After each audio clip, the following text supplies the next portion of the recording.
What's good, everybody, man? It's Above the Rim with the DSA. We back once again for an impromptu show. We might do this a little bit often because, the NBA is going crazy right now. The Pistons are making headlines just like the Lions are. So we got a lot of fun things to talk to you guys about. First, I'm going to introduce the panel. I got my boy Bravo with me. What's good, man? What's going on, everyone? And then I got my main man, Detroit Drew, in the building. What up, though? Hey, you know it's going to be a good show. As soon as we go live, KCP gets hit in the nuts. So let's get right into it, man. Yeah, I'm sure everybody got the Lakers game on right now. We watching that in the background as enjoying this. It's a lot of good things going on today. Make sure you guys like the video if you haven't already. We got James Willis in the building. We got Devin99 in the building. King Lion in the building.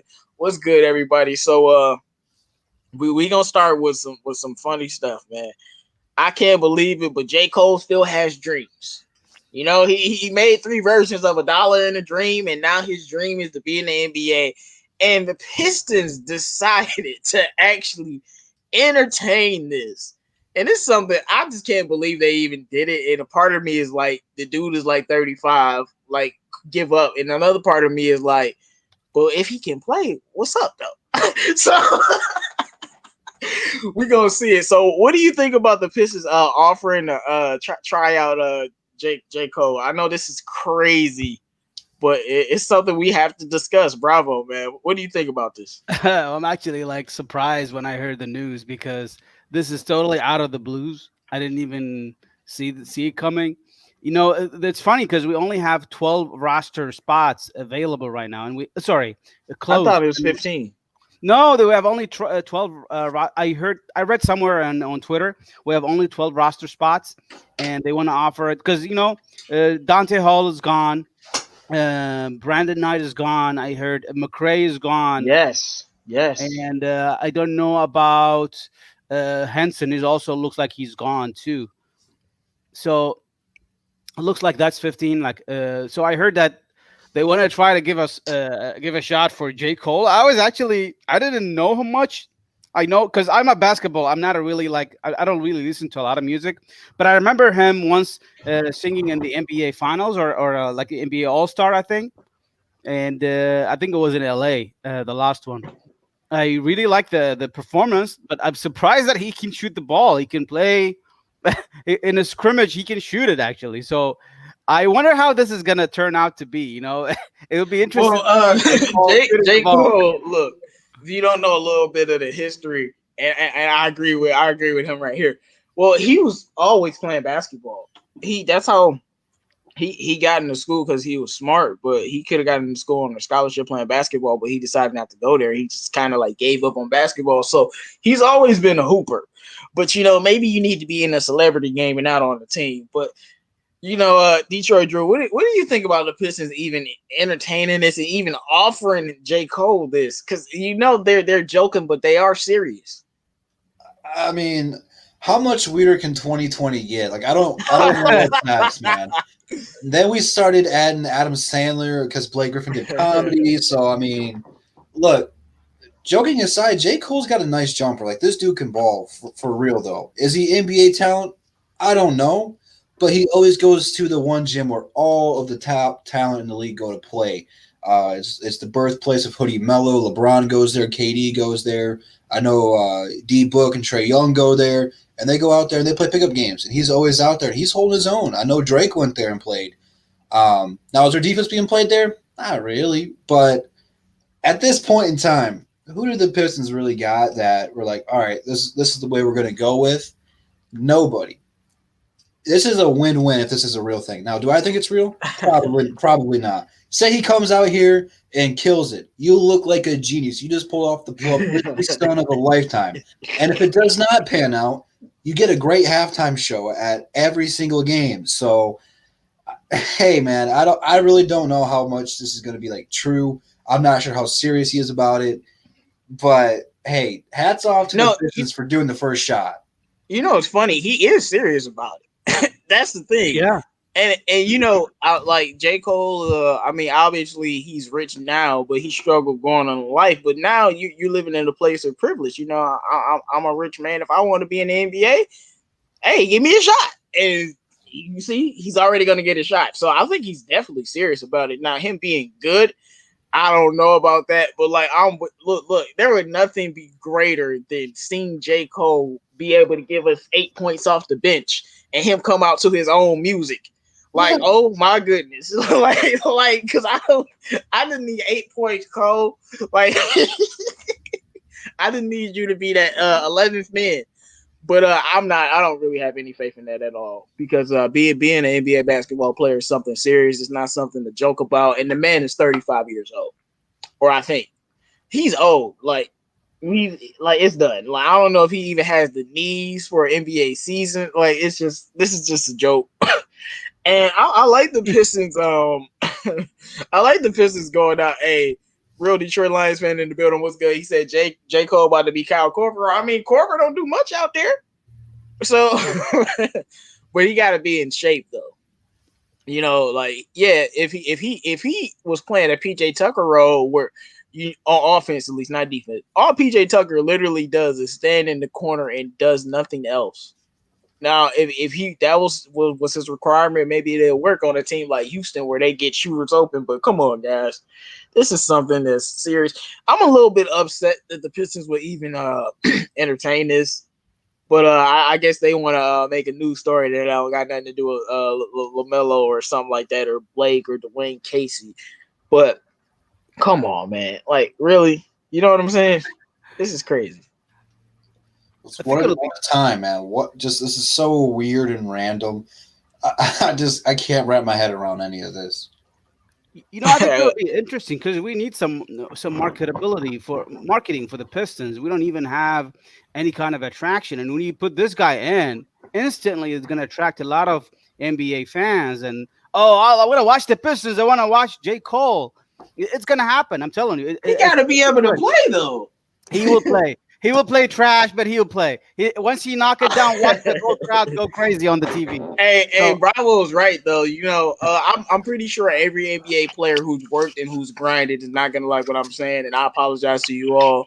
But if we put him on the roster, just had him on there, threw him out 3 minutes a game, and Cole hit 1-3, everybody would be overreacting, bro. we put him in the game like for the last 5 minutes, let him score 5 points. People be like, "Oh snap, man! Cole's out there, man. You know, he ain't doing much, but he scored." But come on, guys, let's be realistic. At this point, if I'm a Piston fan, GM, I'd wave Langston Galloway and bring J. Cole. I would wave Langston regardless. Benjamin Foe says Stein got drafted at 35. Why not J. Cole? Chill. Hey man, how old is Stein Maker? The world may never know. What's good, CA3 Sports Talk? What's up, man? What's good, y'all? Happy to be on the show. All right, so what do you think about J. Cole trying to be a baller? You know, he's actually kind of nice. He not trash at all, but yeah, I mean, I like him more. I mean, I'd rather have him rapping. I'd rather have making music than playing basketball. But because he's probably one of my favorite rappers. But I don't. I mean, if he can hoop, he can hoop. But I personally rather have him making music than playing basketball. Well, since I've already talked to people about this, but I'm gonna just say it here while we live. Since we talking about crazy things in 2020, yeah, we talking about things like J. Cole being on the Pistons. Well, guess what? I think Lonzo Ball should gain 30 pounds to become a quarterback. When I saw him throw that pass to Drew Holiday, I'm like, why are you playing basketball? You wasting your time. So you hear crazy things. This is 2020, man. And when Zoe is, backing up for Matthew Stafford, it's going to be all good, bro. The man is 6'6" with an arm. All right, let me stop. Now, let's move on to the next topic, man. Hey, man, I'm telling you, dog. Say you couldn't be a quarterback. Stop playing, bro. Mr. Trubisky can't throw the ball. Come on, man. Let's see. All right. Man, there's a lot of crazy things going on with the NBA right now. So, we've been talking about the second NBA bubble and how it's something that is needed for the Pistons and a lot of teams to get everything together. And it's been a little rocky. We've been trying to get this bubble started. We, as meaning the teams themselves, and the NBA has been pushing back. And I talked about this before, where I was like, they're gonna have a little broke bubble because they're not gonna have any resources to the level and capacity of this new bubble. And it will cause a lot of problems. But it look like they're not even at this moment. There is no second bubble started. So my question to the people in the chat: make sure you guys like the video, and if you have some questions, go ahead, drop them. We'll answer your questions today. You know, we having fun, man. It's Free Smoke Wednesday, so we having fun today. But Drew, man, what do you think about the second bubble and the fact that it could be in jeopardy, and how would this affect the Pistons if there's no second bubble? Well, it's going to suck because any basketball, in my opinion, right now is good basketball. But I understand why the league's doing it because it's going to take place after the lottery. We all know who those 8 teams are going to be picking. Coming, we got like 2 weeks away before we find out what we're doing here.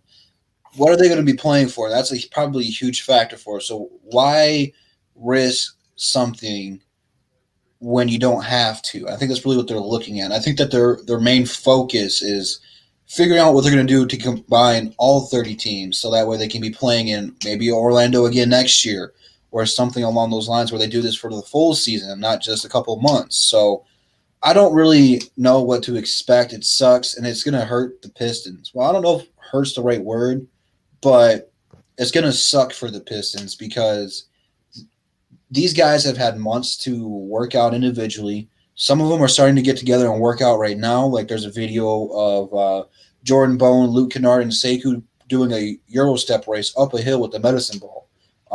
Like they're out there working together, but none of that is in games, practice, scrimmages, and all that stuff. It's all good to get your body right, to practice techniques, but there's nothing like competition to really help people grow.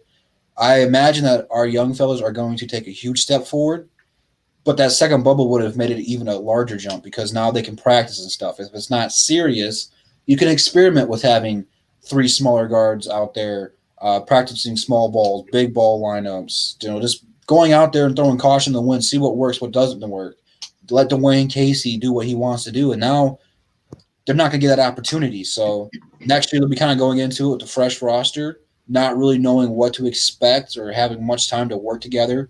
So it's going to affect the Pistons a little bit. I ultimately think it's the right decision for the players and the NBA. They're looking at a much, much bigger scale. Plus, how many people are going to want to watch non-playoff teams compete? Because, like the Warriors, they're going to be healthy, but Steph and Clay aren't going to play. For the Pistons, Blake, Derrick Rose, the veteran guys, they're not going to play. So it'd be a bunch of people. I mean, but I don't know. You assume those players are not going to play. It's true, though, but there would be a majority of them who don't. I don't know if you can assume that. Like, not in the slightest. I really don't think so. I think these players are going to want to play. I wouldn't be too sure about it, man. I really wouldn't, especially if their pay's not affected. Because what would they be playing for? That's what it really boiled down to. That was really the whole talk about this thing starting. Here in Orlando, these teams are fighting for a chip right now. They're playing for something. It has meaning. To play a couple games in Chicago where nothing's really going to happen, why are they going to want to risk injury or career-ending injury to not even... For the same reason they play at Rico Hines in the summer. Yeah, I mean, that's true, but I think there would be a lot more people sitting out there than you would think. There was a lot of people who wanted to sit out and who are sitting out in Orlando because they didn't want to play. So, I mean, I really don't know. It sucks. I wish we could get more Detroit basketball, but we got to wait until December. All right, CA3, what do you think about this? What do you think about the second bubble and the fact that it may not happen? I mean, like you guys all said, it's very unfortunate. You would like to see the young Pistons players play, especially. But like Drew said, I think the NBA is really hesitant because they can't really find a thing to worth playing for because I think they may could have they can try to create some like tournament format to make it kind of interesting.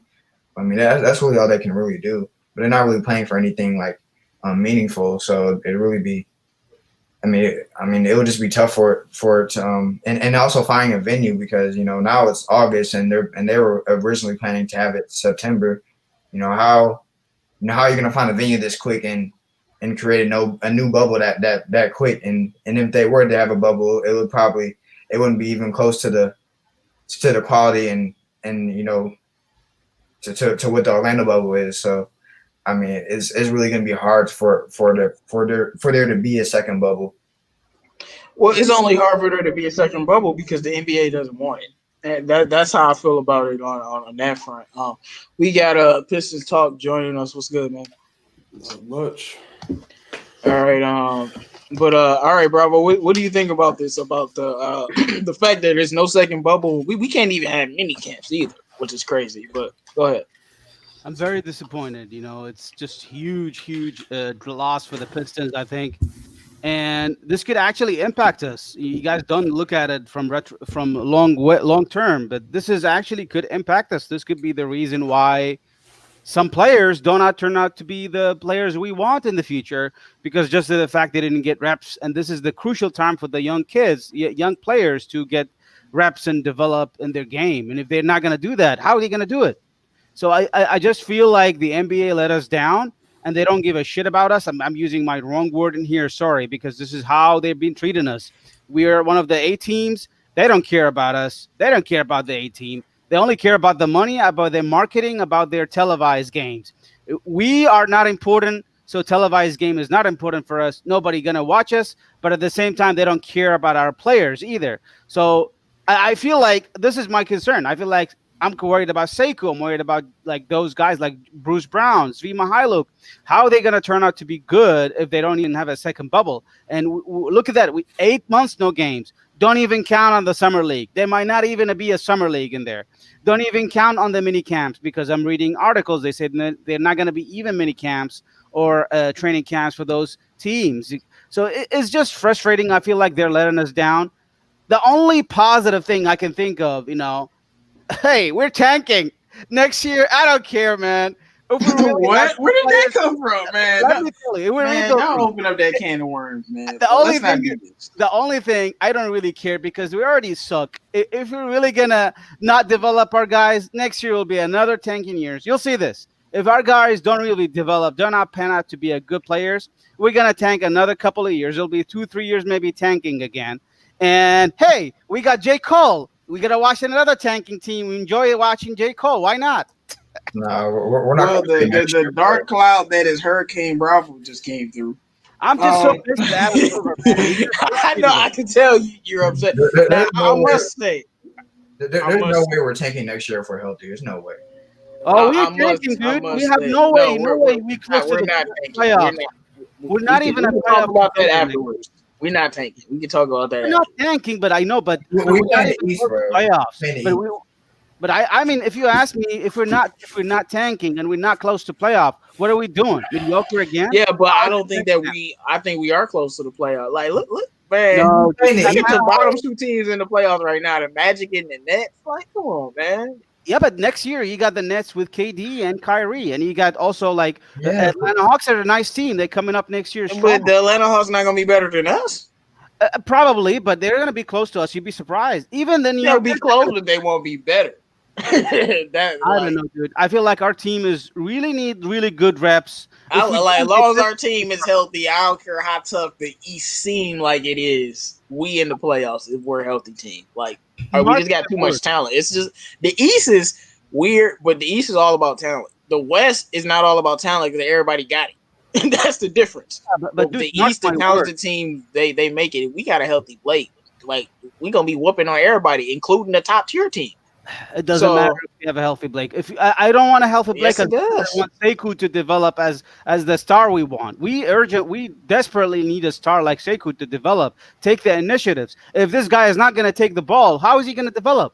The best way I can look at it, the Detroit Pistons, they need to send these young guys to France, maybe send them to England where there's no coronavirus. I don't know. They need to do it that way. All right, yeah, Hurricane Bravo going crazy, but like, yeah, he talking about like I don't even want Blake out there. Like, that's where you lost me. That's why if you don't want Blake out there, then you shouldn't want Christian Wood on this team either. But look, man, this second bubble, I am upset about it. But I talked about this before. The NBA doesn't want to put any resources into this bubble because if they did, everything will work out and it'll be fine. I think it'll be good for the players because, like I was alluding to with the NFL, with no preseason, like the fact that these players are not going to play basketball like against their own competition in an organized setting for that long is going to be detrimental. Like it's like all of the teams that aren't playing will have it, so they'll be on the same boat. But it's definitely going to affect them because I mean it's going to affect regardless because you got all these teams that was in the bubble coming off hot, be a little bit more in rhythm, even though they'll get a little break. But it definitely is a big deal that this isn't happening because just like Bravo said, it's a fu to all of the other teams. Y'all bottom feeders, we wouldn't even pay $50 to give y'all a half a bubble. And that's what it seems like. And the fact that they can't even have like mini camp, like we can't do anything, we can't do summer league. Like, so how are they supposed to play basketball? And that's what I really just don't like about it at all. But Pistons talk, what's your thoughts on this? You guys know they're playing basketball right now, right? This man, bro. This man. But against other teams? Bruce Brown was literally running 5 versus 5s today. Where? Against other teams? Against other players that like in against Boston, other team. What team? It's not another team. He's still playing 5-on-5. He's not listening to the Pistons with the coronavirus. Like, yeah, that's not the same though. But they're the same. They're still running. They don't care. They're gonna play basketball regardless. Does it hurt development? Of course it does. I'm not really surprised that the NBA is not doing it because, like you guys said, market-wise, it doesn't make much sense for the NBA to invest into the Atlanta Hawks, the Pistons. Only team that would maybe benefit is Golden State, but I'm not even going to throw them into the mix because that's a big market and they're on TV all the time. But I'm not really surprised by it at all. The thing is, I mean, you can run all these scrimmages against players, I mean, all you want, but it's still not simulating an NBA in-game play. I mean, it's still not a really good simulation for that. It's completely different. Oh, yeah, it's different, but I'm not surprised that they're out playing with, their friends or they're going back home like Svi and I think Christian Wood were out in Cali running whatever, but we don't know what they were doing. They wouldn't show. But yeah, but that's the thing that we expect. It's a little bit different. Like it's kind of like all of the top tier teams are going to get a chance to play basketball, but y'all can't. That's how I feel about it. But I mean, it is what it is. All of those teams are going to be in the same situation, and at the end of the day, it shouldn't affect us in the win column that much, especially with the draft coming up. But I do want to say this one thing: since OKC is playing the Lakers. Stop comparing Danny Avdija to Danilo Gallinari. You being disrespectful to Danny Avdija. Now, that man can't dribble. That man can't dribble. He is a big man. Avdija is a 6'9" guard. But like, come on, man. It's just not working. Look at Devin ain't now talking about the game. But anyway, so my question to you guys now is what do you the race has been crazy with the bubble right now. What team do you think is going to get the eighth seed? Like it's been in the West because who cares about the East, right? The eighth seed is going to get destroyed. Nobody cares about the East eighth seed. But who's going to get the eighth seed? We're gonna start off with you, CA3, man. Oh man, it's a tough question because I mean it's really only a 2-team race, but it's just a tough question. What are the 2 teams? The Blazers and the Pelicans. Those are only 2 teams that are in the race, in my opinion. But I'm gonna have to say the Pelicans. The reason why is it's not even because I think they're better than the Blazers. It's just because I just think just because of the schedule. It's just I just don't see how they don't make it. And if they're the 8th seed, I think and the Blazers are the 9th seed. I think the Pelicans will at least beat them once, and I think they'll get the 8th seed. And I mean, if the Pelicans can play like they played in the fourth quarter last game, they're going to be back to where I expect them to be at. But if I get the Pelicans that I've seen before, and them being poorly coached like they were in the previous games, I mean, I'm going to be worried. But if I see what I saw most recently in that fourth quarter of last game, I think they'll be fine, man. I think they'll get that 8th spot. Well, the Pelicans only lost to Utah by 1. That was a winnable game. Lonzo just had to play better and they would have won. So I'm not going to overreact to that loss. But that Clippers loss was unacceptable. Like, they should have fired Gentry after that loss. Like, because, like, the players was just like, you know what, y'all? I ain't rocking with you. And we seen this happen with the Pistons plenty of times. So we know what it looks like. But, all right, Pistons. So who do you think is going to get that 8th seed? I'm gonna have to go with the Blazers just because I don't trust Elvin Gentry not to screw it up. Like, I really don't. Like, it would be like, can you imagine the Lakers versus the Pelicans? Man, Zion versus LeBron. I think every fan would probably be salivating just to watch that, just because of how big time Zion is and how big time LeBron is. But I just don't trust it. I'm gonna go with the Blazers. I'd rather see a Blazers versus Lakers series. I'm sorry. Yeah, no, I don't know about that. No, I'd rather see the Pelicans or even the Suns before the Blazers. No, bro. I'd rather see a Blazers Lakers series. That's going to be the most competitive series. In my Suns are a opinion. dark horse team, though. I don't know about that. All right, Bravo. Who do you think is going to get the AFC? I don't know. I'm not even really thinking too much, but I think from the way I'm looking at it, the Blazers have a good chance. The Pelicans have the easiest of games. And also the Suns are still there, by the way, and the Spurs. So if you're going to ask me which one out of those is going to probably make it, why not the Spurs? No, the Spurs are done, man. They lost today. They're pretty much done. They lost to the Nuggets. Yeah, they have they have Jazz, Spurs. Yeah, it looks like the Pelicans are the easiest chance to make it. They have the easiest of fixtures out of the all three teams. The Blazers comes also a good one. But I think even the Suns have a chance, really. We'll see. Yeah, I think the Suns. I mean, the Suns got a gauntlet of games. I know they play the Heat. I think they play OKC. But if you look at all the teams, like a lot of these other teams are playing playoff teams. Why not some of the better teams? Grizzlies? You guys don't think the Grizzlies are going to No, make it? they lost their second best player. Yeah, The exactly. Grizzlies, they lost 4 in a row, and they lost Jaren Jackson Jr. Yeah, that's It's the a problem. wrap. And they got a good shot losing 4 more in a row. And they got They're gonna lose every game. Schedule. They're done, bro. No, they got OKC and somebody else that's gonna beat them. I think Utah next. Nah, they don't got enough. Challenging schedule left, man. They're done, man. Yeah, but all right, Detroit, Drew, man. Who do you think is gonna get the AFC? Looking at the numbers, man, it is such a close race. It's not even funny. You know, it's kind of crazy that this is already halfway over till we go into the playoffs. But like we said, Memphis is done. They lost 4 in a row. I don't think anyone really, except for you, J.Cole, called that one. And then their next 4 games are super, super tough, playing some against the best teams in the league right now. So there's a very good possibility that they might go 0-8 here and miss the playoffs. Portland, I do agree that they would be a tough matchup for the Lakers. I mean, Dame's balling out. Hassan Whiteside's good in the paint. Not saying he's going to clamp up AD or anything like that, but he's Nurkic just playing. And they got him, so they're deep. Melo's been playing good. He had just clutch shot the other day. He looks motivated and ready to go. Like, don't underestimate them.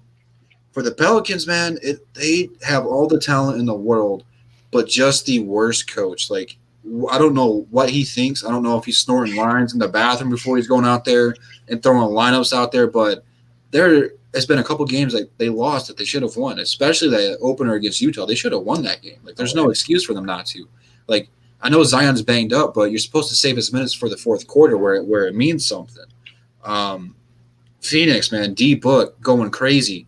Buzzer beater over PG and Kawhi, 2 of the best. I guess I said 2 of the best, not the best, of the best defenders in the league, right in their face. You know, as long as he keeps balling, man, they can win games. But outside of him, though, I don't know how much help he's going to get. And if they do go there, they might be able to steal a game from the Lakers, but I think it won't be a good series. San Antonio, somehow they're still in this race. I don't know how. They don't have enough to get into it. They started off high. I'm going Portland though. I think Portland's got the best shot right now. Okay, let's see. Devin 99 says the Lakers not doing ish in the playoffs. I don't know what you're talking about. This is the Grizzlies' remaining schedule right here.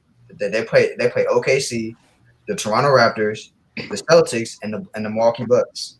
That's a wrap. They might be Milwaukee because Milwaukee might not play their starters. Other than that, it's a wrap. Yeah, but the Grizzlies only need a couple of wins, probably 2. No, they need more than a couple. The Grizzlies need to win all 4 of these games, if we be honest. Because they're only a half game ahead of Portland and 1.5 games ahead of the Pelicans. Grizzlies are in trouble. Yeah, but Portland, if they lose 3 out of 5, that's it. That's not going to happen, bro. No, but you have to be within 4 games. So the Grizzlies are in danger of losing the AFC. They only 1 game ahead right now. Grizzly Look might at they, the they might fixtures win of the the ninth. Blazers. The fixtures of the Blazers are also rough. Like Nuggets, Clippers, Yeah, Sixers, that's Mavericks. why I'm going with the Pelicans. They those Yeah, first two games was basically going to be the Pelicans' hardest games of that schedule. And now that those two games are over, yeah, they lost. They shouldn't have lost to Utah. And I'm not going to even blame nobody. Brandon Ingram just make the game winner. How about that? Or take her and they win that game. But we got a DJ Raw and Cut Truth, man. Hey, what's good, bro? What's good, man? That's a fellow Lonzo fan, LaMelo fan. Make sure Lakers fan too. So make sure you I've been subscribe. watching the videos. I've been watching the videos. I like his content. Yeah, but what I'm going with the Pelicans because it's the schedule on top of the fact that if there's a play-in, they match up well with the two teams. So whether it's Memphis or the Blazers, like the Pelicans are a matchup nightmare specifically for those two teams. They like I told people before when it's Memphis, Lonzo's clamping Ja. When he ain't on Ja, Drew is clamping Ja. When it's Portland, Drew is clamping Damian Lillard, Lonzo clamping CJ McCollum. Literally, they swept both of these teams. So it's not so if the ninth seed and the eighth seed play each other, I think the Pelicans will be close enough to beat either the eighth or ninth seed, and they'll probably have to play Portland or Memphis, and I think they'll win because of matchups. Yeah. And I know Portland has Nurkic back, but if you stop that backcourt, you beat them. And like we know what Drew Holiday did, like, and he's still been doing it. So to Damian Lillard, so until I see something different, I'm not deviating from that. If I'm being honest with you, and they still have Zion. So, and I saw Benjamin Foles say he not trying to see AD drop 40 on Zion. Go watch the last time that the Lakers played them. Zion dominated AD, bro, on both ends of the court. AD got shook out there. He did not want to guard Zion. So I don't know about all that, but that was a healthier Zion. Zion right now, I don't know. AD might dominate him the way he's been looking right now. He looked like he had 65%. But if that was regular, 80% Zion, because I don't think he was ever 100%. It'd be a little bit different. It'll be interesting though. But I think the Pelicans get it. But I'm with Drew. I don't trust their coach. But if you can score more enough points, you beat the other team. As Pitts, That's what I was saying. That's what I was saying. We should know, man. He was here during the Grant Hill era, man. We should know all about him. He's terrible. I mean, no, yeah, he's a under 500 coach. But my thing is, they've won in spite of him. Even though they did lose some games, they've still won in spite of him. I mean, the Memphis game, oh man, he tried so hard to lose that game. Don't get me started. Y'all know how obsessed. The moment Lonzo goes down, they lose their lead. Lonzo get back on the court, they got the lead. It happens again in the fourth quarter. Ja Morant start cooking, put Zoe out there, he's gone, and then they win. So that's how it's supposed to happen. You supposed to I don't know, man. And if Alvin Gentry put Zion back in the game, because I was like, if Alvin Gentry don't put Zion and Lonzo back in this game, and he actually did, I was like, it's a miracle. He actually wants to win. Yeah. But we're gonna move on, y'all. Lonzo needs to be more aggressive, though, man. I mean, he's been dominating. He's been dominating the game except for scoring. His teammates is too selfish, bro. Brandon Ingram played one of the selfish games I've ever seen from him, bro. Like, go rewatch the game. Zoe was open a lot. B.I. was literally looking at him like, yeah, I'm good. But Zion was passing him the ball. No, I'm for real. I was like, I was so upset with B.I. Like, that was one of the most selfish games I've ever seen from him. And I was like, bro, what are you doing, bro? I mean, Lonzo, he hasn't been that. You gotta admit, man, he hasn't been. I mean, even when he's been aggressive, I mean, he's missed simple things, but he'll get that together though. I mean, but you tell me he had to be aggressive, and he was. Yeah, I mean, he's got to get better at the rim. I don't know what that is, but he's got to get better at the rim, man. Yes, he definitely has to get better at the rim. But what happened to Ja last night? That's all I care about. Ja Morant. He was two or whatever from the field, bro. I mean, like I said Lonzo. I gave credit. I said Lonzo dominated the game. No, I said yes. He definitely has to finish. That's something we know. But as long as Ja locked up, won't let him out in my Shannon Sharp voice, we all good. But when you lose like you did against Utah, because he didn't play well, then you got to be hard on him. But all right, let's move on. Let's talk about my main man Bruce Brown now. Whoa, your main man. Come on, My Jamie. main man, Bruce You ain't, Brown. you ain't gotta, What you you ain't mean? gotta, you ain't gotta lie to the people. Like, come Hey, on, bro, look, Jamie. I'll call Come him my on. main man. I call everybody my main man that's on my team, except for Thon Maker. He don't get that look. I've never heard you call Langston Galloway your main man, Or Langston Galloway. He don't get that look. But or young Reggie players, Jackson. definitely not. Young players that I like, that I have potential with. Hold up. Skirt. Drew, you done open up the can of worms. Free Smoke Wednesday. Let's talk about how people overrating Reggie Jackson. I'm getting sick of it.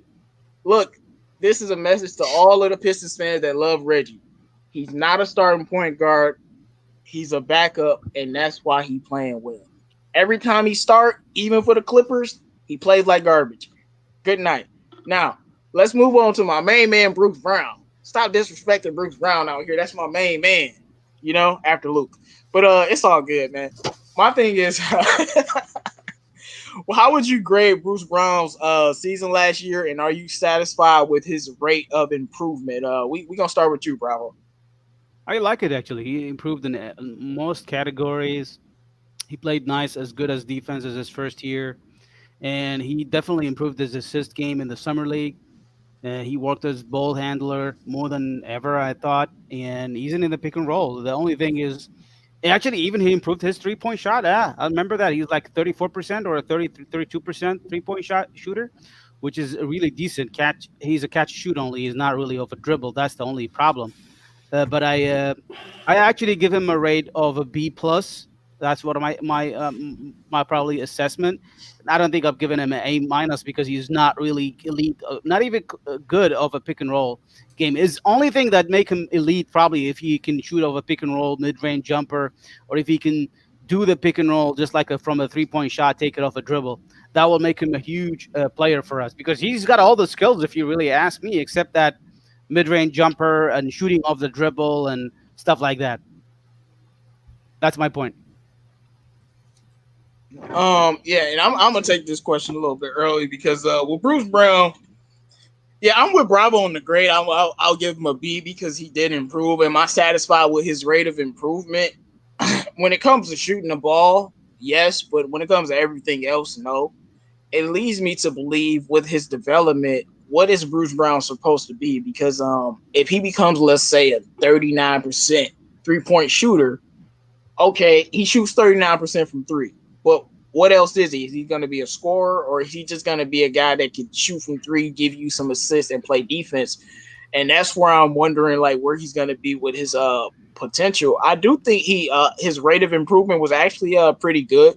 He's the only player that I give credit for Casey developing. Like I told people, Steve was the same player. He just didn't get no minutes, and he finally got opportunity, and that's Steve. But I think he was very solid this season and had some assist games, but it's just like he has a lot to work on, and I just don't like how we have tweener type of guards or guards that are supposed to be two guards, and you force them to try to be a point guard. And I think things like that should just be natural. And when I look at Bruce, I don't really know what I know some Pistons fans think he's going to be a star, and I'm just asking, like, what is he going to develop to take him there? And I'm just trying to figure out what he's going to be as a player. Because if I look at, like, Luke, I see a scorer and a shooter that can give you 5 assists. You look at Christian Wood, I see a scorer and a shooter. You know what I'm saying? With Bruce, I'm like, what is his archetype? You know what I'm saying? But I think he's been very good this year, and I like his rate of improvement. And I would grade his season as a B, but he has a lot of things to work on, though. Pistons talk. What are your thoughts on this? Probably give him a B plus. And for you saying, what is his archetype? I feel like his archetype is like his ultimate ceiling would probably be a Marcus Smart type of player. Like you're gonna need a guy like I don't like that. I mean, that's his like the way he plays. I mean, if that's the reality, that's the reality. But see, that's what I was alluding to, though, right? Yeah, like, I see what you're saying. feel like because a lot of people believe, and I don't mean to cut you off, I'm sorry, but a lot of people believe he's gonna be a star, and I'm not gonna say he's not because I would love for him to be a star. But I'm like, if we're being realistic, that's why I said if he becomes a better shooter, he's just a better shooter. You see what I'm saying? So that's why I was trying to think about it. Like Marcus Smart I love Marcus Smart, but if people want him to be a star, a lot of people think he can be much better, and I'm just trying to figure out where. I still think it's too soon. What is he in his second year? Yep. Yep. Well, he'll be going into his third year this next year. Usually players start to peak around like the third to fifth year. So this year will really tell us what he is and how the Pistons want to use him. And just like you guys said, he did improve a lot. I mean, we saw him at point guard a lot, and then Casey decides, I don't want you playing point guard anymore, which I never understood. I thought he was doing an okay job. Did he struggle in pick and rolls? Yeah, but he was playing shooting guard from day one. So I really don't understand that thought process. His defense, he's our best perimeter defender. I mean, in my opinion. I don't know about you guys, but to me, he's one of our best defenders. It just depends how the Pistons want to use him. I don't know what Casey's plans are for him at all. Except there's no plans I don't because think- there's no player development this year because the NBA screwed us. Yeah, I don't know. Yeah, I don't think Bruce Brown is a point, and I think Dwayne Casey gave him a chance, and then he quickly realized, like, yeah, he's not a point guard, and that's probably why he took him off of that, because he's giving Bruce Brown a lot of opportunity. I just think he's more a Marcus Smart. You would call Marcus Smart a combo guard. Mm-hmm. He's not a pure point guard, and Marcus Smart can play point at times, and I think Bruce is of the same line when it comes to that. But Drew, man, what do you think about Bruce, man? What's your grade for him? I believe in my video of me breaking him down, I think I gave him a B minus, but he's right around the B range. And I'm only grading that for improvement. Like, his numbers aren't going to jump out at you if you're just like Googling NBA player stats, but to watch what he did last year to what he did this year, he's actually a completely different player. Last year, he couldn't shoot the ball at all, and now he's really comfortable in the corner. Now he needs to work on shooting on the perimeter and really expanding his game behind the arc. But, part of it was, Blake wasn't here for a majority of the year. And a lot of what he brought to the table would have fit well with Blake. Blake gets double-teamed when he posts up. When they come off ball, like we're seeing LeBron do it right now. Like, he's posting up right now in this game we're watching, and he's fighting shooters in the corner that are just not hitting the shots. Like, Bruce Brown became consistent over there. It's still not great. His shot's still a little clunky, but it's getting better. And that's what I want to see from Bruce Brown. He's a second-round draft pick. We have to remember that. People talk like he is a lottery pick. He needs time to develop, and he's getting there. He can do a lot of things. His skill sets, he doesn't really thrive in one thing, but he can do a bunch of little things. And that's what you really look for. You want players who are versatile, who can bring multiple things for your team, can play multiple positions, can guard multiple positions. I really liked what I've seen from Bruce Brown this year, and I think that we're going to see jumps like this for like the next 2 to 3 years where it's constantly going to go up and up. I like what I see, man. I think he's going to get better. This year, like I said, his passing, rebounding, points, steals, everything went up, percentages. So it's really encouraging to see a player like that who's got a lot of potential, a lot of different skills, get better at different multiple things. So I'm loving what Bruce Brown is doing right now, but I give him about a B minus for his grade. Yeah, and I know he is in his second year, but a guy like me believes since he spent more time in college and I've seen him, he's closer to his ceiling. So I think he has like 2 more years to improve, and about year 4 to 5, whatever he's gonna be, that's what he's gonna be. So that's why we're searching. But did everybody answer this question? CA3? I guess he's gone. I haven't answered the question. I haven't answered the question. Go ahead. Yeah, but I was gonna say, as a fan and as a critic, I can't get mad at young players, who show that they're willing to develop and get better. And when I look at what Bruce did from his first year to his second year, it seemed like he's, you can tell he's been working and improving his game, and I can't get mad at that. I rate him a B. While he's improving on a lot of things, he hasn't drastically improved in a lot of things, but you can tell he's definitely been improving and been working on his game. And people need to, a lot of Pistons fans in general, they need to kind of calm down on their expectations for Bruce Brown, because it wasn't like he was drafted here to be this star. I mean, he was drafted in the second round. He's a mid-second round pick. He wasn't here to be, this absolute stud, but he was here to be a solid, role player, or just a decent, a player. Yeah, I'm not buying that The decent star. because he was drafted late, but we've been playing him like we drafted him in the lottery.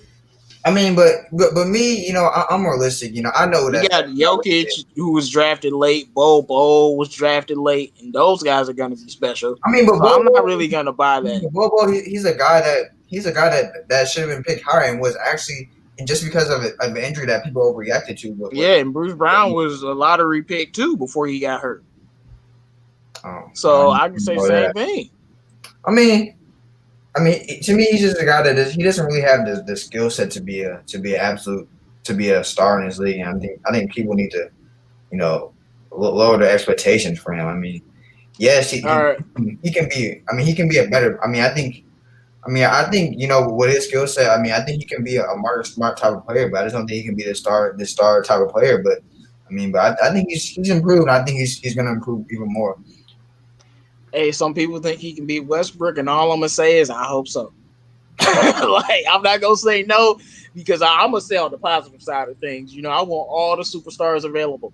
Now I was gonna move on to another question about Bruce Brown, but this led me to thinking: do you guys think that Svi has improved more than Bruce? Now I think it's opportunity, but he's improved more than Bruce because I heard on something that CA3 said. Yeah, Bruce got a better in a lot of things, but he didn't get drastically better at anything. Like the most improvement was his 3-point shooting, and it went up by like 4 percentage points, I think, or 5.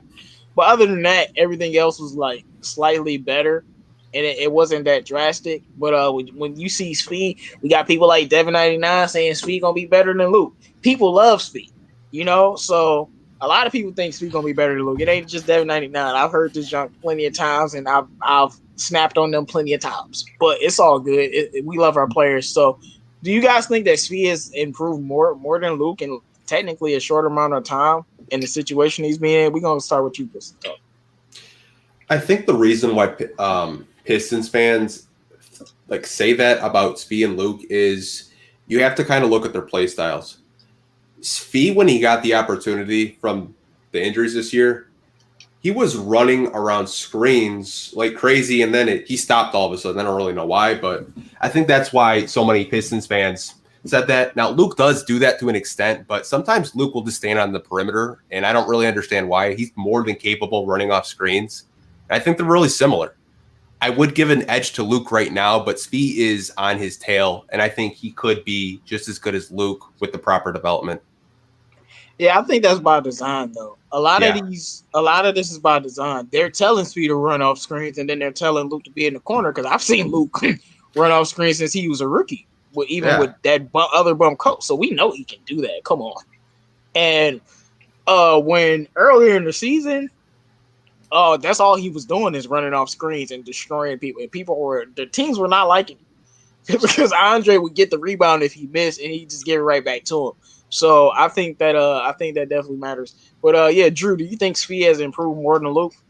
I mean, not Luke, Bruce. More than Bruce? I mean, here's the thing about it, though, is because Luke and Maher play the same style. They're both out there to shoot the ball and score. And when Luke got hurt, he got more of an opportunity. Not saying that Bruce doesn't, but he doesn't have the skill set of him. Right now, if Mihailuk was like our number one option, he could go out there and get you 18 points if that was the case. But do you want him to be your number one option right now? No, not right now. But he's a scorer. It's what he can do. So numbers are always going to pop out to people more than playing defense and doing a little bit of everything. Both these players have improved just tremendously and done a great job of getting better and staying focused, staying in shape, staying available for the team.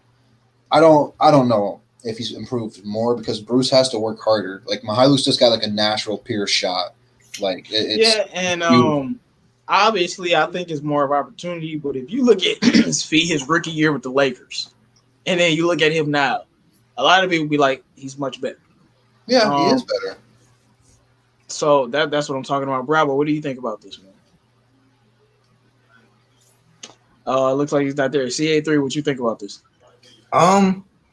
When I think about this topic, I mean, I'm kind of more on J-Mo's side here. I mean, a guy like Svi, with a shot like that, if you give him an opportunity, he's gonna do something. I mean, if you're a shooter, you're a shooter. You're not gonna go out there and take a bunch of shots and miss if you're given the opportunity. It's just not going to happen, you know. So, I mean, I really think, you know, if he was put out there, you know, right away, I think he would have shown something. So, I mean, so I wouldn't say that he improved way more than Bruce, because I mean, of course he had to improve. I mean, to get to where he is right now, but I mean, but I think people overreact, you know, to his improvement, because I just think, you know, because once Fee got out there, we were able to see what he was able to do. So yeah, I think it's more of an opportunity thing, like J-Mo said, in my opinion. And I saw what he could do in college, so this doesn't surprise me at all.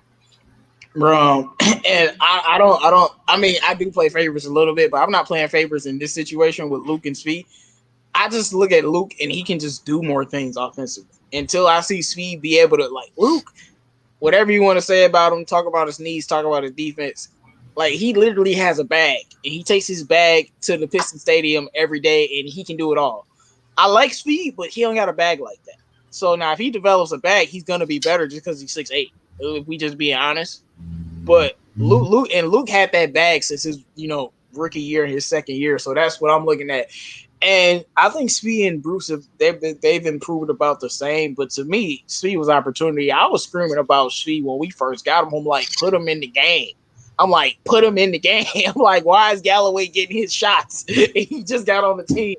That's how hype. I'm like, put Speed in the game now, because I knew that he was the guy that 6'8" could dribble and shoot. And I told you, I still think he can play, make and be a PG, but maybe I'm crazy on that part. But I think he has developed well. But all right, now my question for you guys: if you guys haven't liked the video, make sure you guys like the video. I agree with Shad. Luke and Svi is our versions of the Splash Brothers, definitely. But who Steph and who Clay? Maybe Svi is Clay just because they called him Clay. Literally was his NBA comparison, which is hilarious. All right, so what do you think Bruce Brown is gonna? What do you expect from him next season, in totality and numbers wise? We gonna start with you, CA3. I mean, I of course, like I said, I expect improvement. I expect him to be more of an essential part in the offense. I think I expect him to average about, give or take, about 12 to 13 a game. And I would say, I mean, I think he maybe improve, like maybe a percentage at the three, but it'll be probably about the same. You know, I just expect him to be more of an essential part of the offense, because it's clear that Casey loves him, and you know, and if he's improving like I think he is, I mean, I don't see how he doesn't get more opportunity. So yeah. Yeah, and I want to make a correction over what I said earlier. Yeah, let's put some respect on Bruce's name. I said he didn't drastically improve anything. No, that's false. He went from 25% to 34%, and 39% to 44%. So he became way more efficient, and his minutes went up to almost 30 minutes a game. Oh my God! Are you becoming a Bruce Brown fan? No, bro. What do you mean? Look, I like Bruce. He's just not better than Luke, and should have never, ever, ever, ever, ever been starting over Luke. And I'm gonna stick to that for the rest of my life. Like, I'm never deviating. And people, Pistons fans, be like, da, da, da, da. As soon as Luke start in the playoffs cooking Milwaukee, and they start double teaming this man like he was a GOAT. Like, I don't want to hear it. But that's the only thing. That's been my only problem. Casey has given Bruce all this opportunity, and he hasn't given it to Luke, and he ain't better than Luke. And I just don't like that at all. But besides that, I love Bruce Brown so, as a player. But I just don't like when coaches play favorites. But all right, Drew, since you want to stir stuff up, man, what do you expect from Bruce next year, points wise, and just totality next year? What's your expectation? What does he need to do for you? Well, this is gonna be my last one because I have to get up early for work tomorrow. So no problem. I'll probably ramble on for a minute to do a lot here. But if he keeps improving the way he's improving right now, I expect him to be somewhere between double digit scoring, anywhere from 10 to like 13. And then he could really get like 5 boards with 5 assists. He only needs to improve by 0.3 rebounds. He averaged 4.7 this year. He averaged 4 assists this year. That's not going to be too hard to do to get an extra assist. Although if we do get a point guard this year, like a real point guard in the draft, he's not going to be relied on as much to play make, but that's all going to depend on what we get. His steals need to go up. He's only averaging 1 a game, which is not bad, you know. But if he's supposed to be like our best perimeter defender, that needs to get up and he needs to be a little bit better there. But really, his maturity. This year, he didn't come in there as the lockdown guy we want him to be, but he doesn't back down from anybody. He's not scared of anybody. He might get cooked by him. He might get cooked by Trae Young, but he's not scared to go out there to get cooked. And that's a lot of things I look for in young players. I hate to bring it up, but like let's look back at Stanley Johnson. Like there were times in his rookie second year where he clamped people up and shut them down, and then he goes toe to toe with LeBron, talks trash to him, and LeBron proceeded to have a little bit of a back and forth with him a little bit here and there. But then he was never really the same afterwards. Like he got discouraged. He was second guessing himself. Bruce Brown could go out there and miss 6 shots in a row, and if he gets the ball and he's open, he's still going to shoot. Like that's something like his confidence is unmatched. He wants to go out there. He wants to compete. He's not scared of anybody, and I have to say I love that in him. So I think his numbers are slowly going to keep going up and increase, and it's not going to be like, boom, this year he averaged 8 points per game, and now he's averaging 15. There's not going to be a drastic jump like that. It's slowly going to get better and better over the next couple of years. So his potential is going to get better. Again, I like the Marcus Smart comparison. I don't know if he'll ever be a all-star or a superstar like people want him to be. I don't know if that's realistic or not, but he can be a solid role player for us. He's a great guy to put in to start due to injuries. He's a great guy coming off the bench. So I love what Bruce Brown brings to the team, and I think that his potential is really, really uncharted. Like we don't know how good he can become. Like he's got. All right. Now give me some point totals. Okay. Yeah. Give me some point totals, man. Just throw them out there. It don't matter. All right.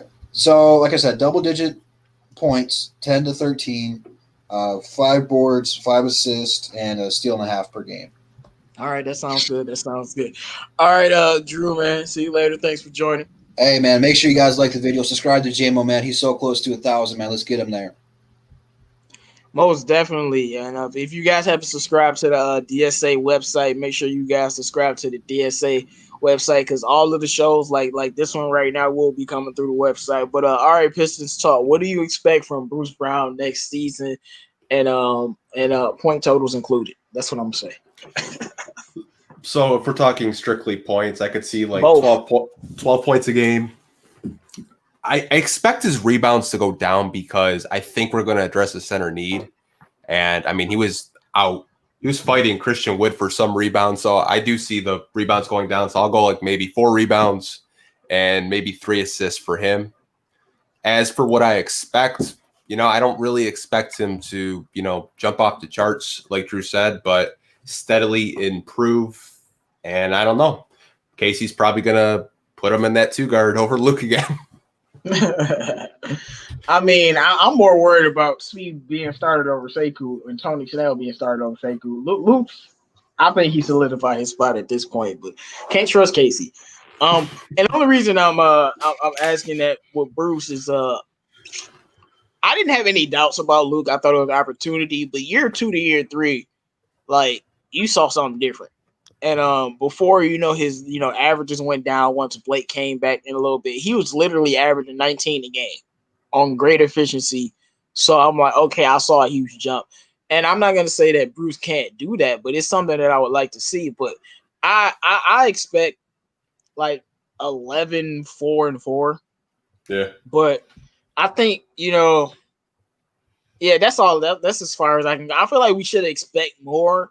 But that will lead into us wanting him to be something that maybe we don't think he's not. So, if he's going to reach that star status, it's not going to be in year 3. It's going to be in year 5 or 6, But next year, something like that. But Bravo, what are your thoughts on this, man?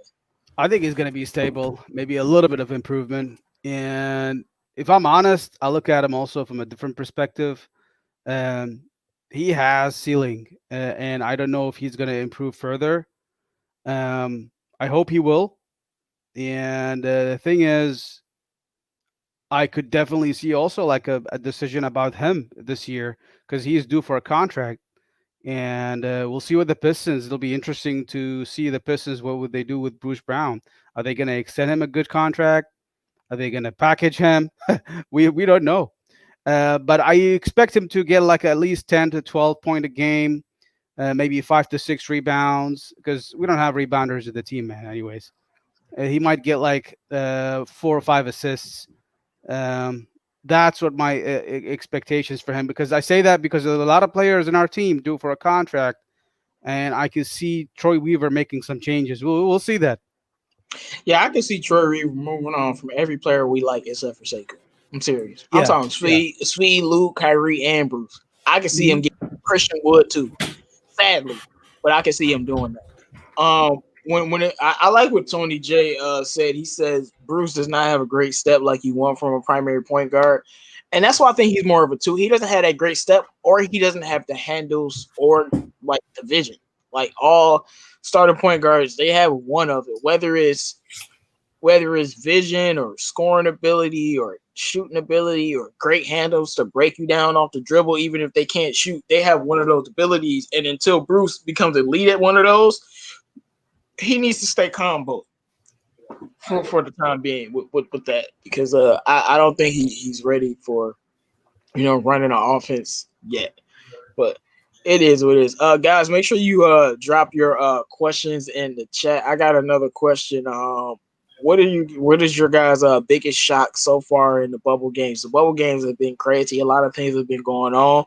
So, what do you think? What's the biggest surprise from these bubble games to you? I think it's pretty. I think this is a pretty simple question. I mean, it's got to be Mr. T.J. Warren, man. You mean you? Hey, don't disrespect his name. His name is MJ Warren. What you talking about, bro? MJ Warren, bro. Whatever you want to call him, he's been the bubble goat so far, man. He's had three straight. He's had 30-point games, 30-point plus games, and including dropping 53 on the Sixers, who've looked terrible so far. He's just been out here trying to kill, man. This dude was traded for a second round pick and some cash. I'll feel disrespected as well. Yeah, he's come out here to kill. And also another notable guy I need to bring up because is Michael Porter Jr. He's had 2 straight 30-point games so far in the bubble, so you gotta pay him some respect. And the Nuggets are gonna be a problem in the future, man. Once they get other guys healthy. Now, I'm not going to say Michael Porter Jr. was a shock because I've said it before, but I'll say it again. When I first saw this man in high school, I was like, wow. I literally thought he was I'll keep saying it. They different kinds of players, but the way he was scoring, I thought he was a light-skinned Kevin Durant. Because that's how good he was in high school. Oh, yeah. So I've always believed he was going to be that star. It's a few players that I've seen in high school where I'm like, they look special. And I'll tell you, Zion was one. Michael Porter Jr. was one. Imani Bates was one. Those are the guys that I talk about. I saw Anthony Edwards in high school, and he definitely looked like a beast, but not like those guys. So I'm not surprised that Michael Porter Jr. is successful. If he's healthy, that man has superstar potential written all over him. He's just too good of a player. He should have been the number 1 overall pick if he was healthy. Maybe certain players wouldn't be the number 1 overall pick. But my biggest shot isn't even a player. It's OKC, bro. I said this before. I'll say it again. If it's not the Houston Rockets, any team facing OKC in the first round is losing. And I'm not deviating from it. I just think the Rockets got a little bit too much for them offensively. It'll be a great series. It might even go 7 games, but I'm gonna take the Rockets. But if it's not the Rockets, man, it's a wrap. You don't want to see these guys are an absolute problem for everybody. They just blew out the Lakers like it was nothing. I don't want to hear no type of excuses.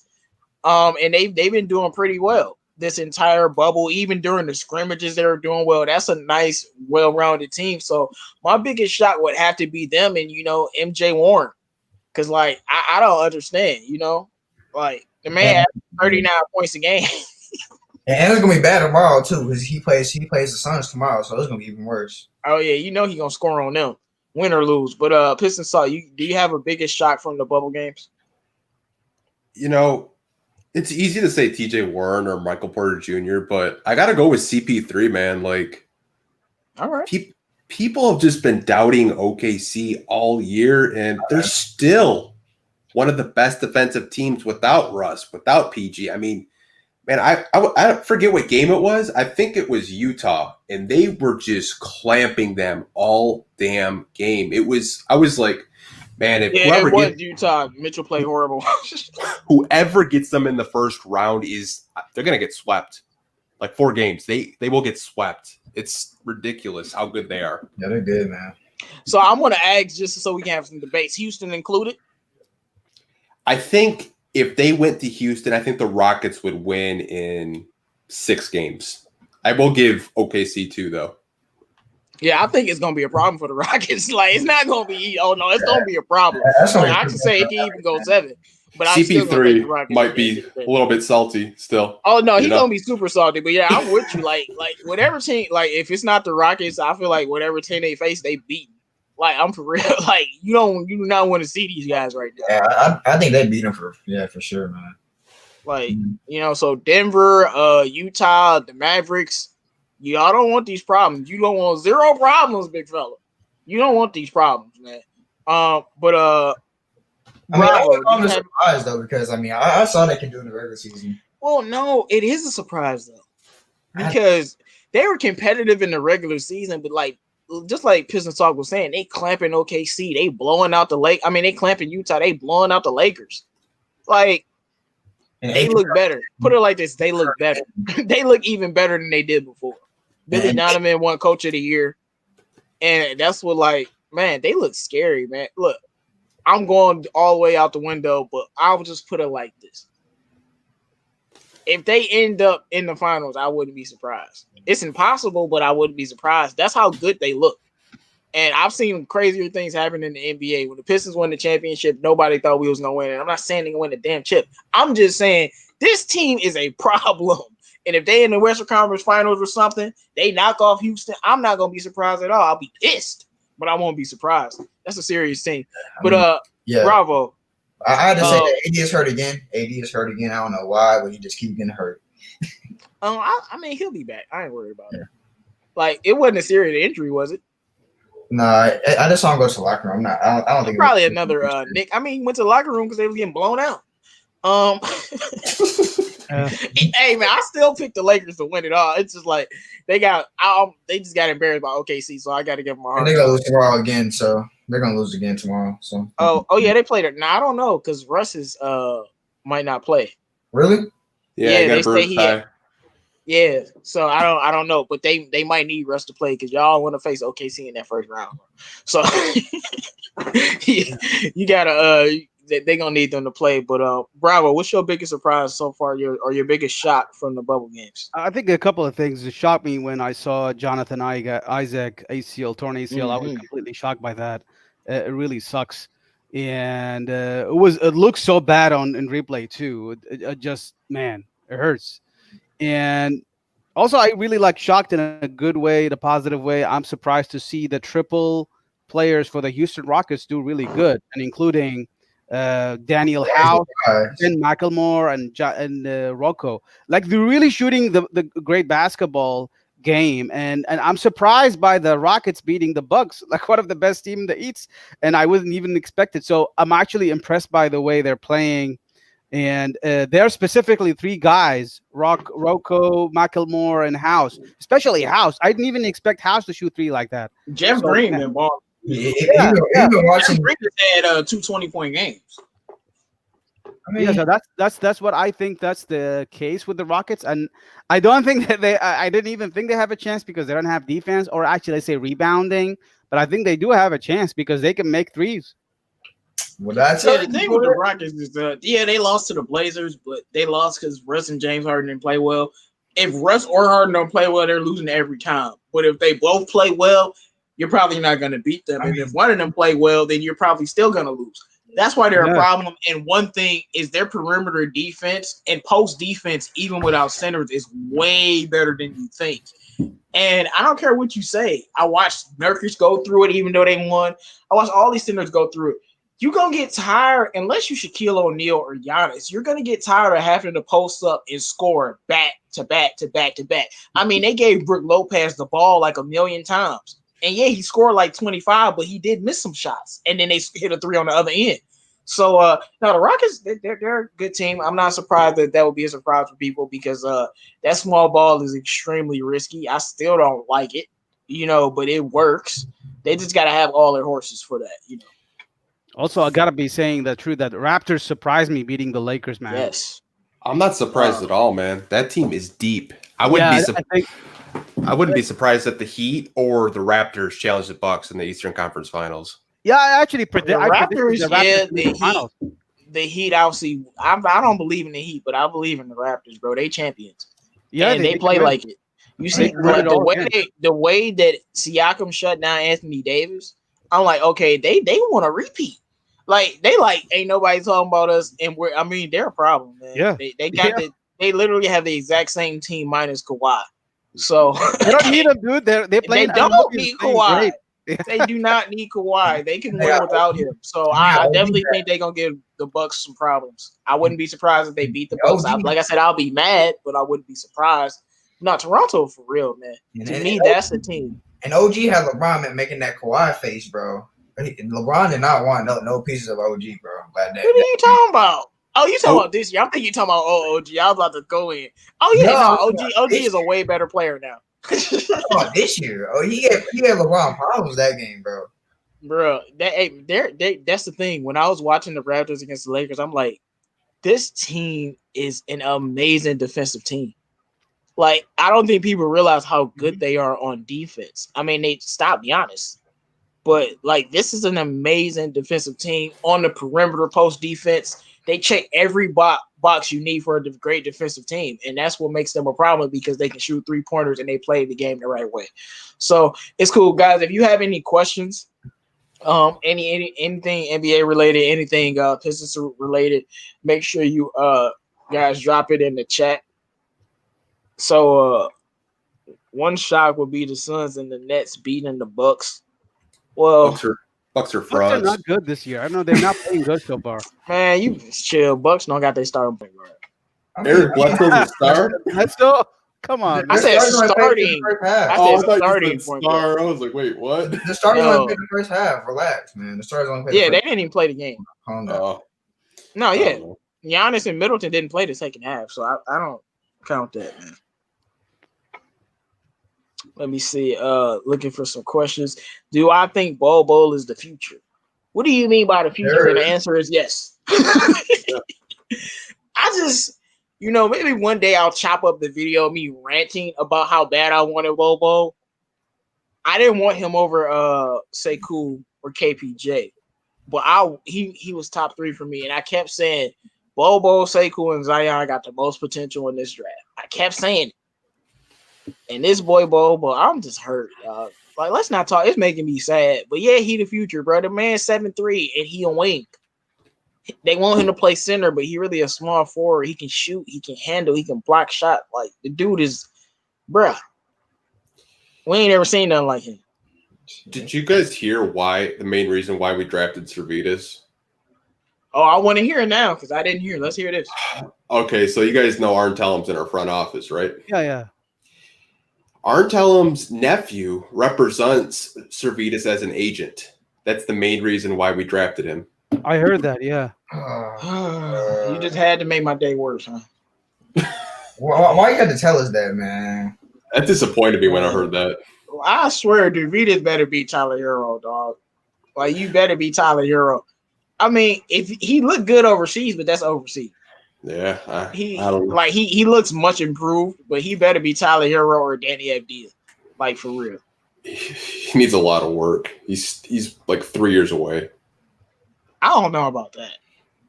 I think he's ready now to go to the G League at least. I think that's his contract, though. He signed a 3-year deal over in Jerusalem. Yeah, but we gonna be like, yeah, no, you come to the G League, bro. No, because like he definitely wasn't ready last year in the summer league. Oh. But no, I think after he gained some weight, he grew from 6'7" to 6'9". His handle got nastier. He's still shooting. I'm like, okay, you might be Tyler Hero, but I need you in the G League next year. so we can either criticize you or big you up or something. Tony J says Christian Wood and Sekou Doumbouya are perfect players to play small ball part-time when you need to. Yeah, I think small ball is the way of the future if you had the right personnel. And I think everybody's small ball team is different. Golden State small ball team is different than Houston. I've suggested New Orleans should go with small ball with Zion at the 5, and you have a stretch 4 that can shoot, but they small ball lineup is different because like the stretch 4 might be 6'10", so but you still got Zion at the 5. So every small ball lineup can be different, but Sekou, if you want to call it small ball, if you have Sekou, Svi out there with like Bruce Brown, Luke, and a point guard, D Rose or somebody, might be a problem when it comes to matchups. I don't like Sekou guarding centers, but small ball is revolutionizing with some of these teams that have this versatility. And Denver is the opposite of small ball. That's just all of our best players are 6'10" or better, and do something about it. I still can't believe Bobo 7'3" and he playing with a 7-foot Jokic. Like that's just ridiculous. Like, and I still remember I said it twice when Denver got Michael Porter Jr. is documented. I'm like, Denver winning the championship.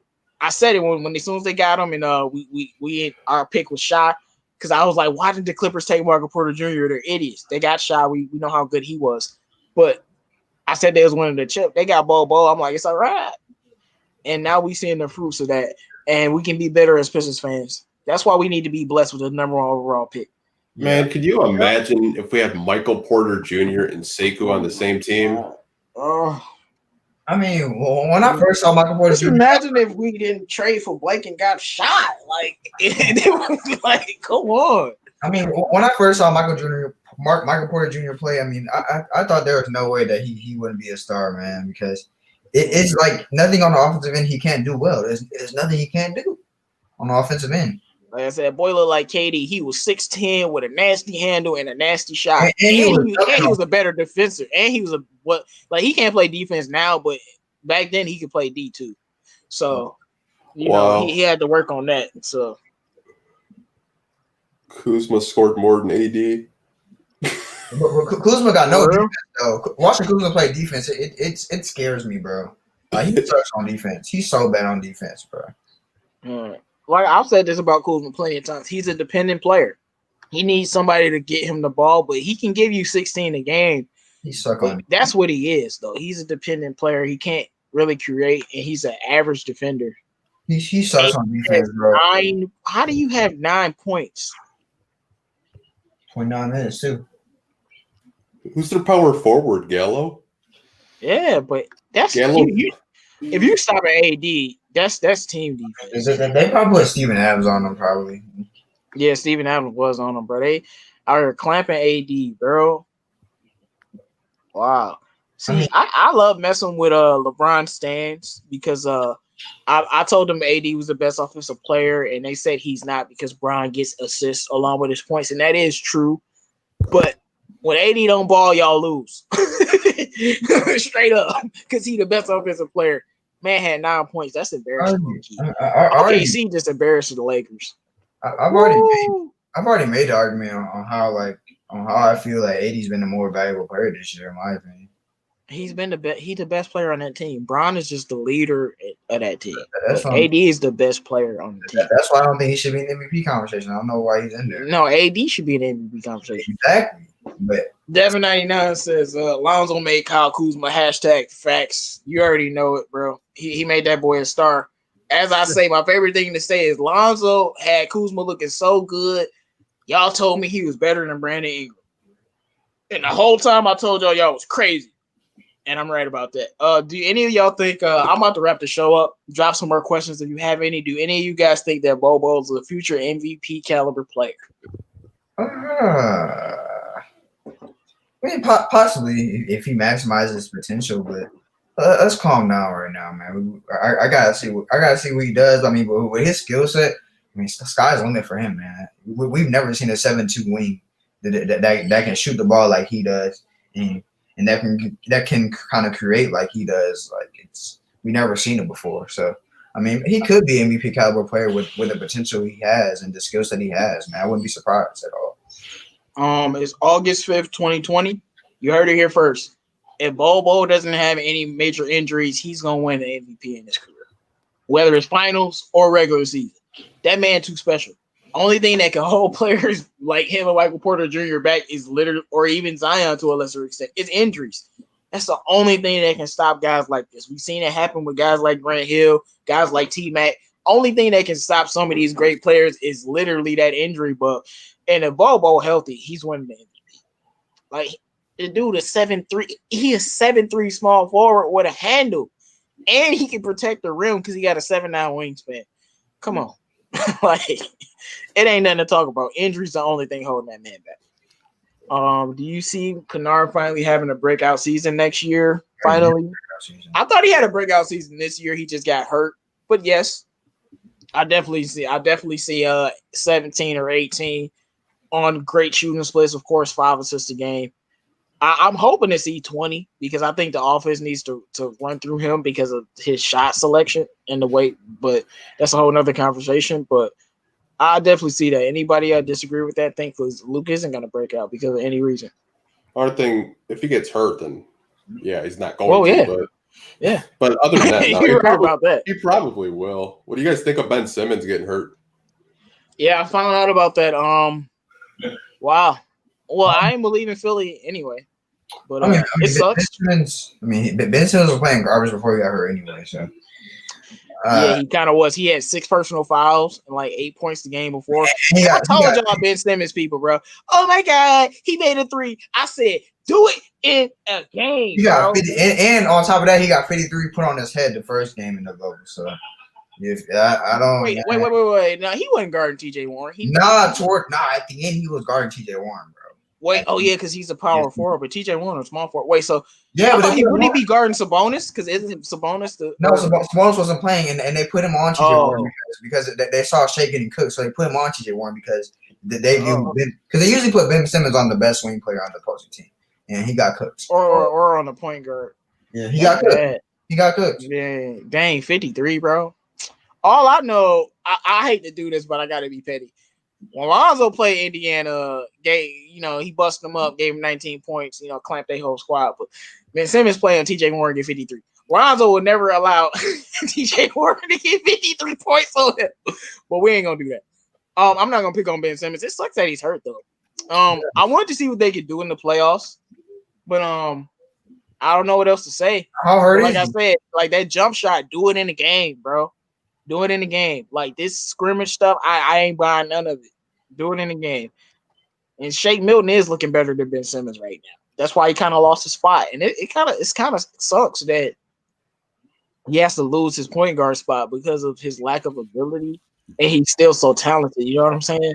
We can talk about him not being able to shoot all day, but that's messed up. Shake Milton came into but the injury's not that serious though. He's listed day to day. His X-ray came back clean. He's gonna be fine. All right, Brett Brown's getting fired. That's good for it, but that's Brett Brown is garbage, bro. Brett Brown's the kind of dude. He's the kind of dude that has to get shot in the head twice for him to realize that he's doing something wrong. Who's worse, him or Gentry? No, Gentry's worse. Brett Brown. I don't think Brett Brown is trash. I think he's not trash. He's not trash. No, Brett Brown's a solid coach. Look at that team when Jimmy Butler was on it.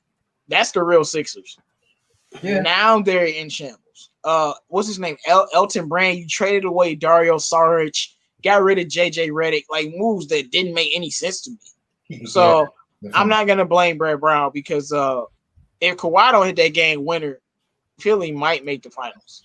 So, and now you don't have a Jimmy Butler anymore. It's just like their team has had so much turnover, which that first team, I think when they beat Miami and then face Boston, that team, why didn't they just keep that team?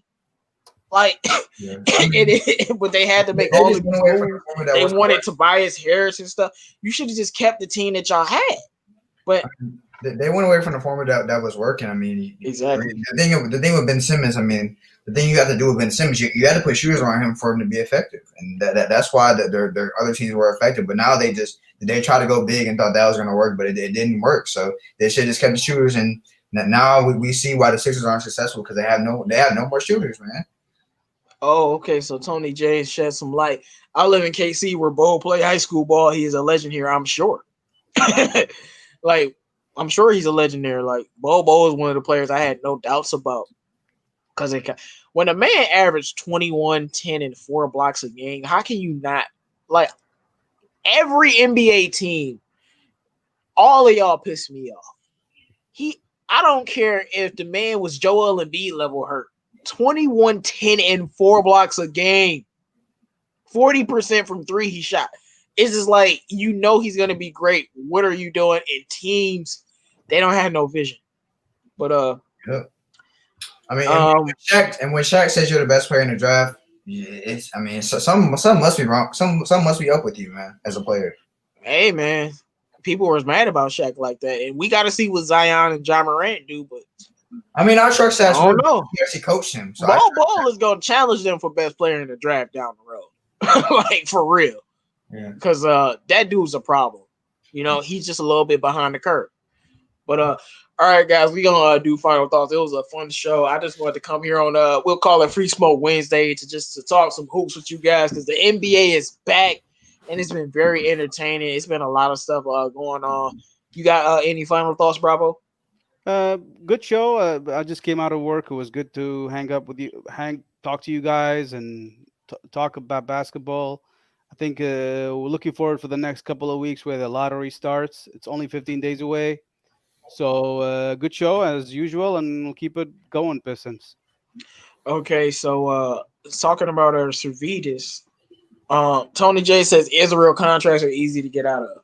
So I guess we don't have to worry too much about that. D-Ball Gratian, you came in late, man. What's good though?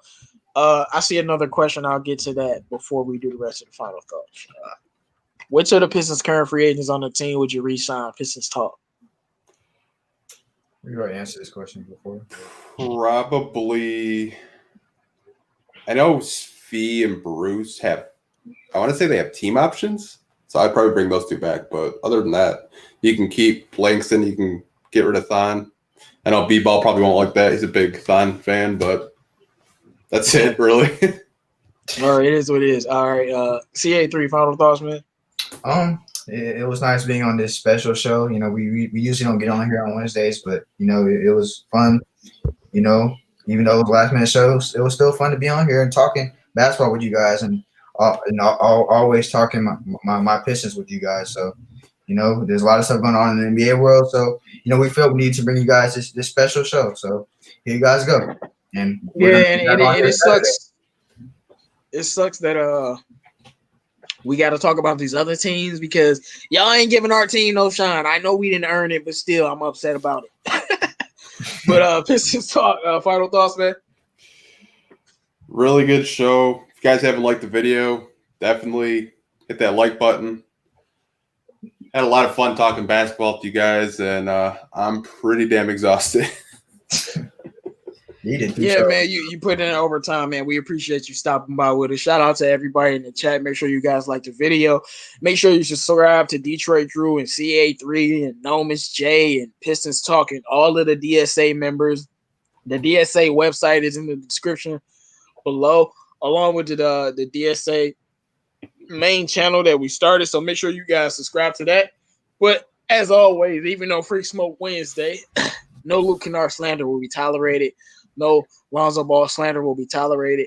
No Sekou Doumbouya slander will be tolerated. And no Russell Westbrook slander will be tolerated. Have a good night, y'all. It's above the